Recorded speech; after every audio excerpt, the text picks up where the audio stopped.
Increasingly independent and self-sufficient, contemporary women no longer feel the same need for men to provide for or protect them.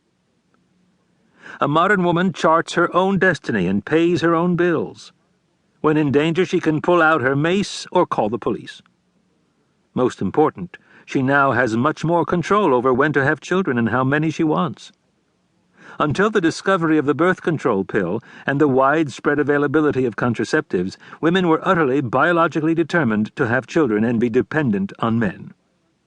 No more. We're just beginning to comprehend the changes in relationships that have resulted from the widespread use of birth control and the following sexual revolution. We are living in a time of dramatic transition and sexual tension.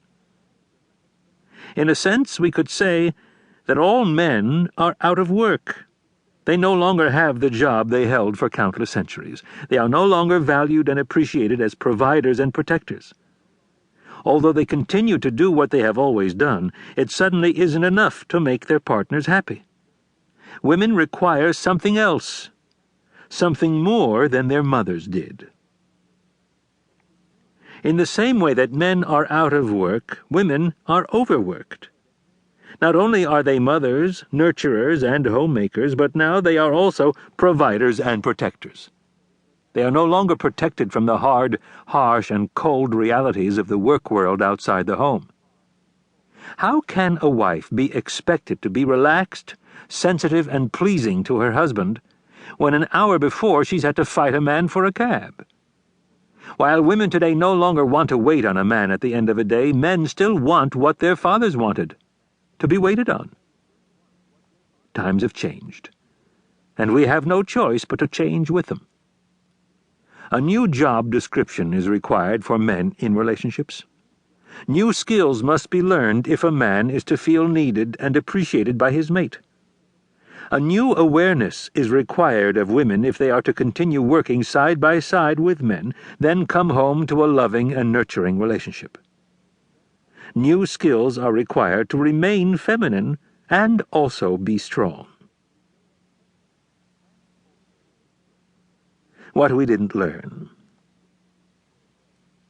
Our mothers couldn't teach their daughters how to share their feelings in a way that didn't make men defensive, or how to ask for support so that a man would respond favorably. They didn't understand how to nurture a man without mothering him or giving too much.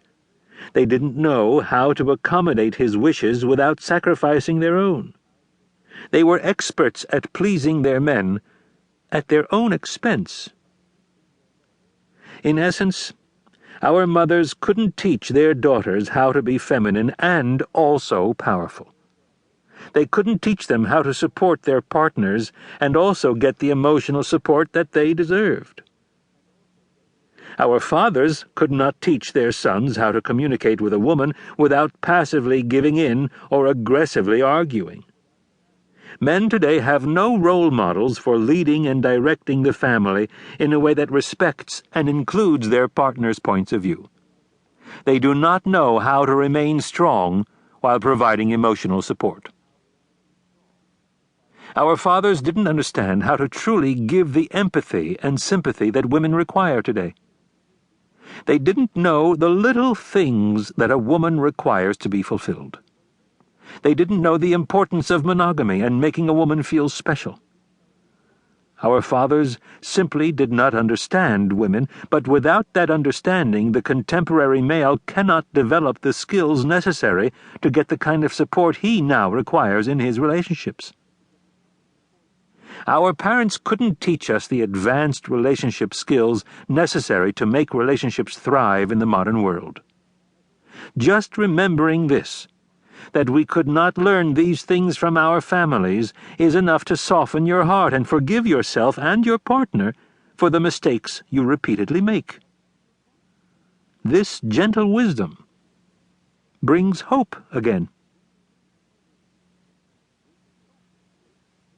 An overview of advanced relationship skills. Throughout this book, I will discuss in great detail the relationship skills necessary to support our partner's new emotional needs while getting exactly what we need to be happy.